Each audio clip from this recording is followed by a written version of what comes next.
हमारे के उचित चिथा उड़ाई लखनऊ में रहे ना लोग हमरा के हाथी चले बाजार तो कुत्ता हो जा।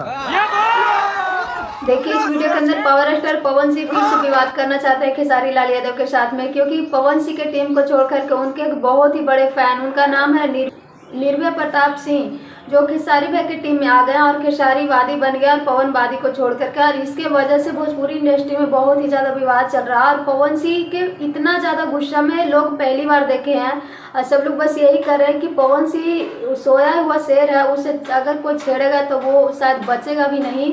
और ये जो निर्भय सिंह प्रताप है बहुत ही ज़्यादा पिटाने वाला है पवन सिंह से, और पवन सिंह को बहुत ही ज़्यादा धमकी दे दिया है।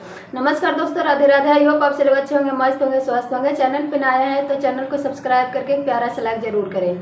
खेसारी लाल यादव की टीम में आने के बाद में बहुत ही ज़्यादा पवन सिंह के पूरे टीम बौखला गए हैं और पवन सिंह भी बहुत ही ज़्यादा गुस्सा हो गए, क्योंकि उनका हरकत ही ऐसा है। जब पवन सिंह की टीम छोड़ने के बाद खेसारी भाई की टीम में आया तो पवन सिंह के बारे में इतना घटिया और वर्ड बोलने की कोई ज़रूरत ही नहीं था। तो power star Pawan Singh event में एकदम ऐलान कर दिया है कि कोई दो कुत्ते जो बहुत ही ज़्यादा भौंक रहे हैं उसे मेरे सामने कोई पकड़ के लाओ, उसको मैं बता दूंगा कि ये पावर स्टार क्या चीज़ है। अगर कोई मुझे छेड़ेगा तो ये पवन सिंह उसे छोड़ने वाला नहीं है। वैसे अपना राय जरूर दीजिएगा।